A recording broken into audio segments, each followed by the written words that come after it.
Baru saja kita menghadap kepada Allah yang maha kasih sayang kepada hambanya. Maka ini bagi orang yang beriman satu perkara yang sangat-sangat besar, yang harus disyukuri dengan sebenar-benarnya.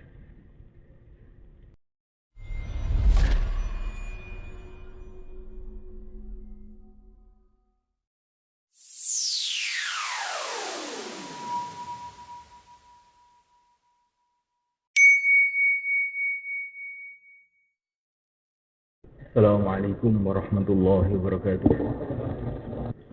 Innal hamdalillah nasta'inuhu wa nastaghfiruhu wa nu'minu bihi wa natawakkalu alayhi wa na'udzu bihi min shururi anfusina min sayyiati a'malina.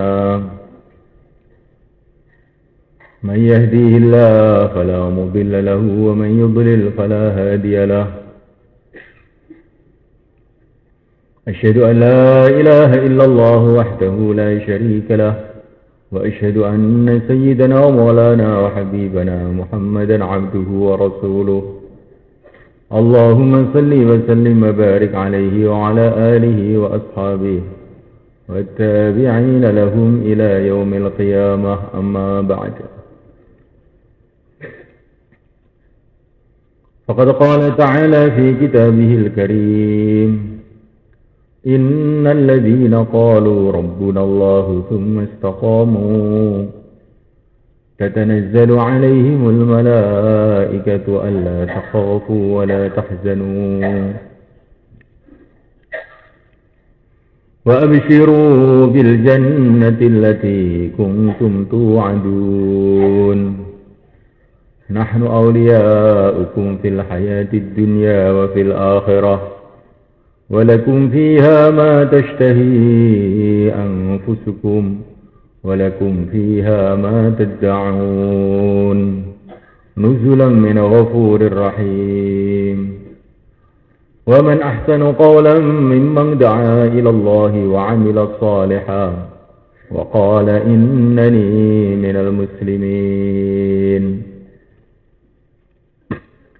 ولا تستوي الحسنة ولا السيئة ادفع بالتي هي أحسن فإذا الذي بينك وبينه عداوة كأنه ولي حميم.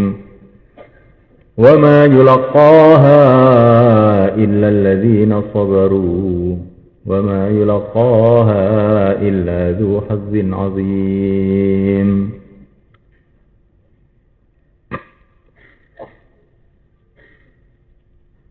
Hadirin yang dimuliakan Allah SWT, para sesepuh, para ulama, hadirin semua, akramakumullah, rahimakumullah.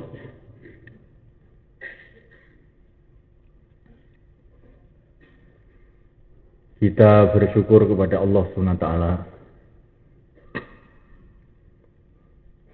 atas karunia besar yang Allah berikan kepada kita.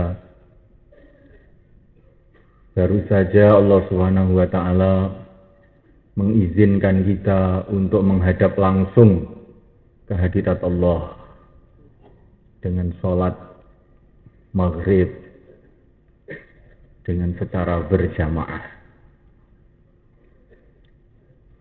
Ini adalah satu perkara yang besar bagi orang-orang yang paham. Bagaimana tidak,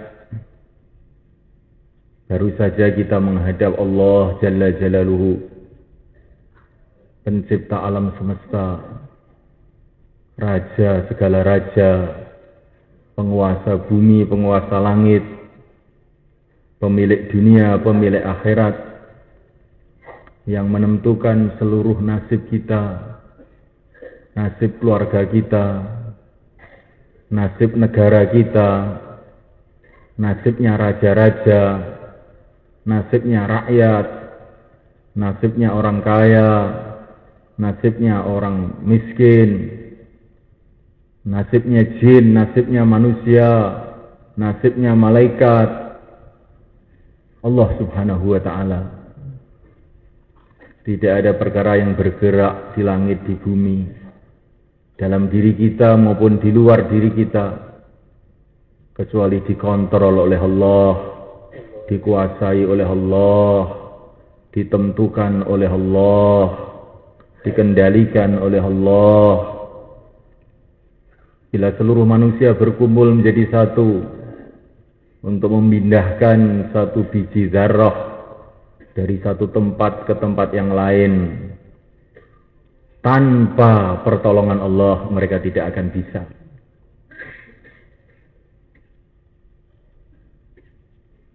Kullun min indillah, segala sesuatu hanyalah dari Allah Subhanahu wa ta'ala.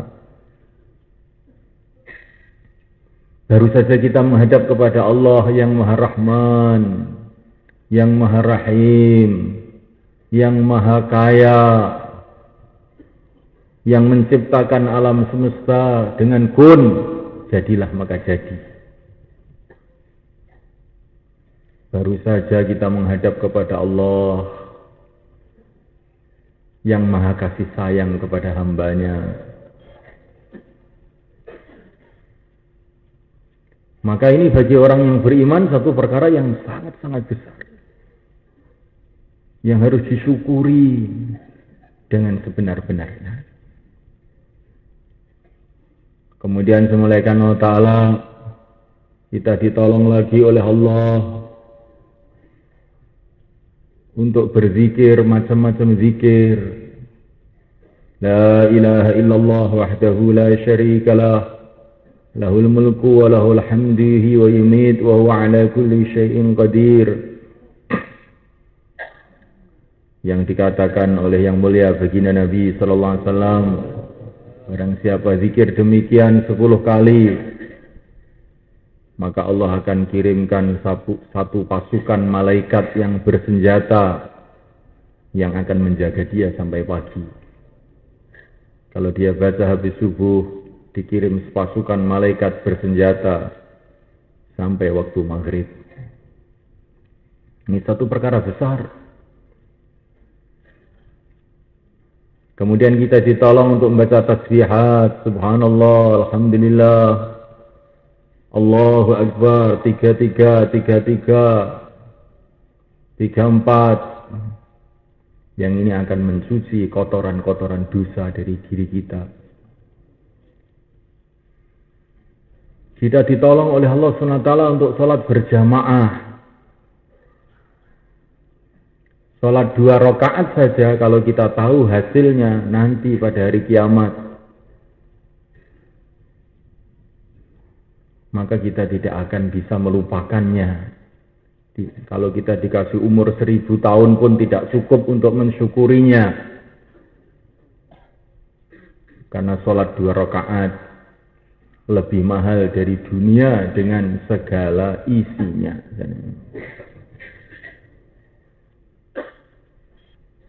Dan kita tidak akan paham perkara ini sebelum nanti di akhirat. Bagaimana sholat 2 rakaat lebih mahal dari dunia dengan segala isinya. Ini yang bercerita siapa? Yang bercerita adalah Rasulullah Sallallahu Alaihi Wasallam, yang sudah pernah melihat dunia, sudah pernah melihat akhirat. Ya, kita ini taunya cuma dunia saja. Maka kita tidak bisa mengukur dunia ini seberapa, karena nggak ada bandingannya. Nah, nanti kalau kita sudah sampai ke akhirat, baru bisa mengukur dunia itu seberapa.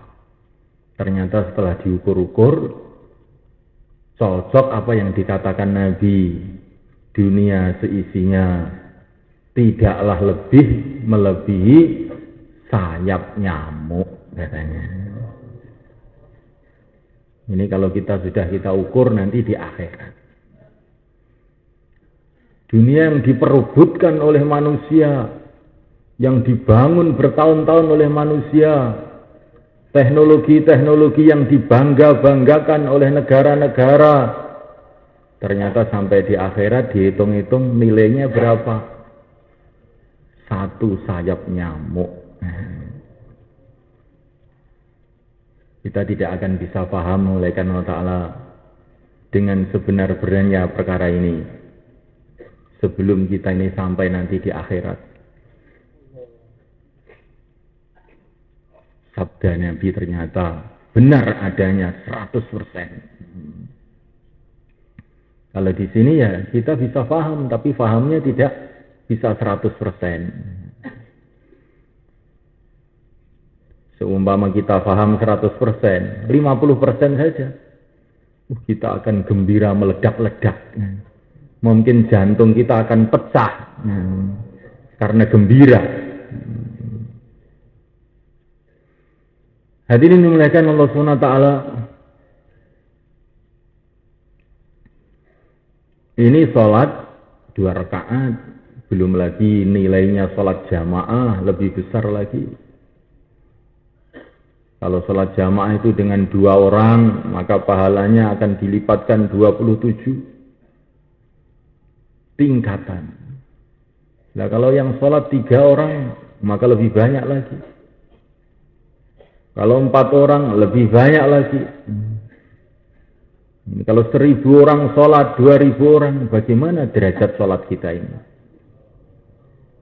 Maka kita akan melihat teman-teman kita di masjid ini dengan penuh gembira, penuh kasih sayang. Karena setiap orang yang ada di masjid ini setor jutaan pahala kepada kita. Sebetulnya itu. Hadirin dimuliakan Allah Subhanahu wa taala, kita mau belajar berpikir nih secara iman seperti ini.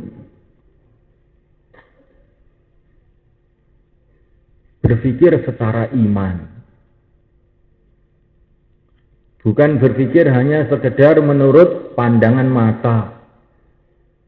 Kalau kita berpikir hanya sekedar mengikuti pandangan mata saja, ya kita ini seperti orang-orang yang kafir, mereka. Ya'lamuna zahiran minal hayatid dunya. Orang kafir taunya ya benda materi saja. Orang beriman pikirannya jauh lebih maju.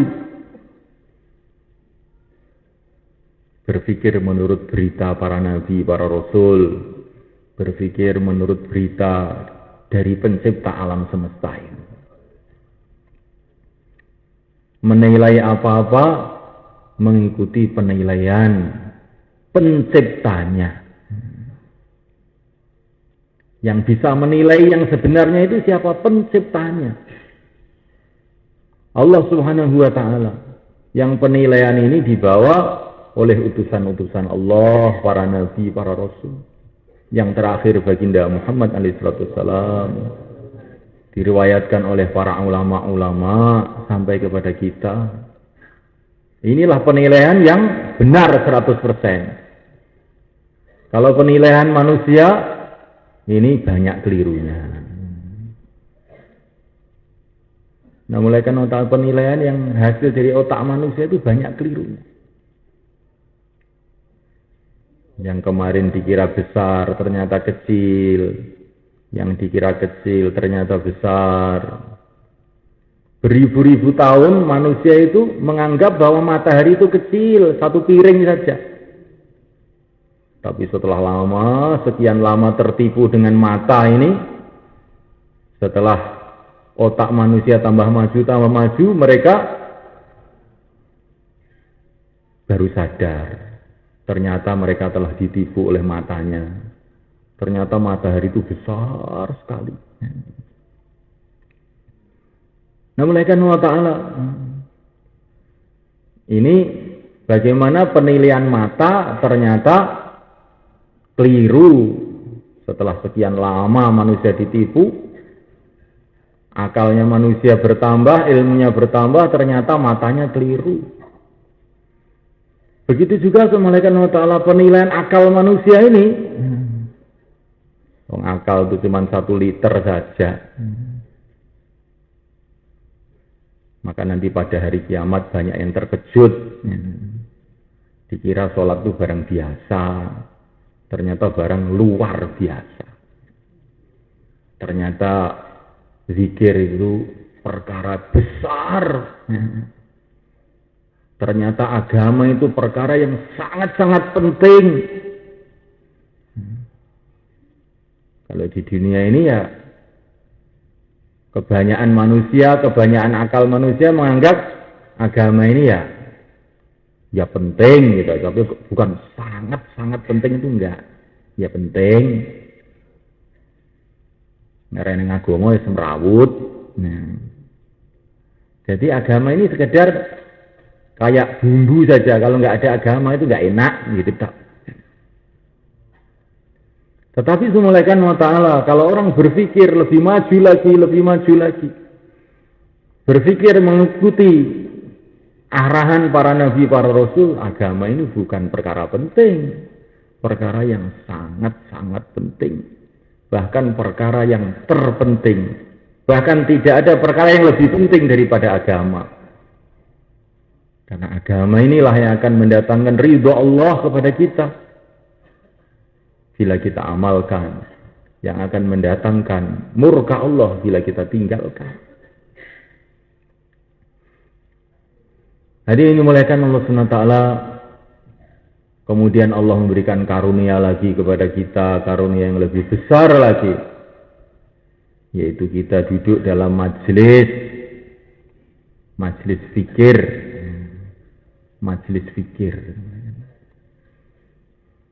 Fikir apa? Pertama kali fikir, kita sama-sama mikir, betul-betul mikir, untuk menyerahkan diri kita ini kepada Allah Subhanahu wa Ta'ala.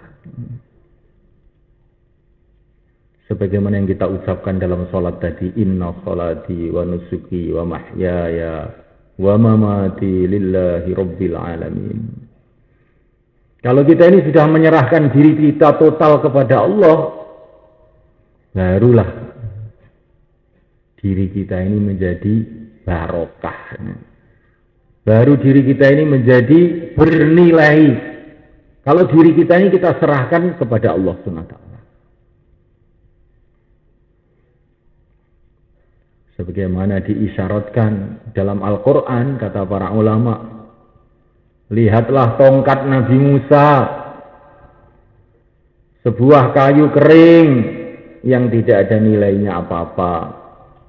Tapi setelah tongkat ini dipegang oleh utusan Allah, digunakan sesuai perintah Allah, maka tongkat tadi mendatangkan macam-macam keajaiban. Tapi ketika tongkat itu belum digunakan sesuai dengan perintah Allah, maka tongkat tadi masih biasa-biasa saja.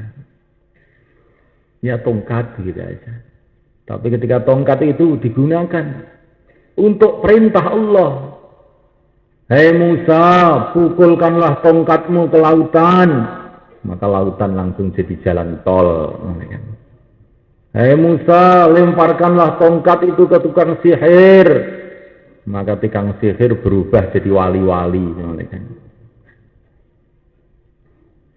Hei Musa, pukulkanlah tongkat itu ke batu, tiba-tiba batu keluar 12 air mata air. Kapan ini tongkat ini begitu hebat ini kapan? Ketika dipegang Nabi Musa, digunakan ikut perintah Allah.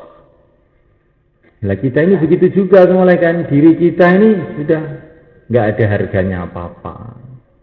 Jadi kalau diri kita ini kita serahkan kepada Allah, maknanya kita gunakan hanya untuk taat kepada Allah sesuai dengan petunjuk Rasulullah SAW, maka baru diri kita ini ada harganya. Sayyidina Abu Bakar Siddiq radhiyallahu ta'ala anhu ketika belum menyerahkan dirinya kepada Allah sesuai dengan arahan Rasulullah, ya hanya sekedar Abu Bakar ibnu Abi Quhafah, pedagang Mekah, ombyoan. Nah, temannya itu ombyoan, banyak sekali orang-orang seperti itu. Tetapi semulaikan Allah Ta'ala setelah Abu Bakar menyerahkan dirinya total kepada Allah dan Rasulnya, Maka jadi Abu Bakar As-Siddiq yang hidupnya penuh dengan barokah di mana saja beliau berada. Begitu juga Sayyidina Umar bin Khattab radhiyallahu ta'ala anhu. Sebelum menyerahkan dirinya kepada Allah dan Rasulnya, ya hanya sekedar pendekar jagoan Mekah, tidak aja. Senengane gelut. Tetapi semulaikan Allah Ta'ala setelah menyerahkan dirinya kepada Allah dan Rasulnya, menjadi Umar Al-Faruq yang kalau berjalan setan-setan pun pada lari. Persia ambruk, Romawi ambruk, kebatilan ambruk karena perjuangan Sayyidina Umar bin Khattab radhiyallahu ta'ala. Bilal ibn Abi Rabah ketika belum menyerahkan dirinya kepada Allah dan Rasulnya, maka beliau ini hanya sekedar budak hitam yang dijual di pasar yang tidak ada harganya sama sekali. Tetapi ketika beliau telah menyerahkan dirinya kepada Allah dan Rasulnya, maka telah menjadi asbab kebaikan untuk jutaan orang di seluruh dunia. اللهم اغفر لنا ولوالدينا وارحمهم كما ربونا صغارا ولجميع المؤمنين والمؤمنات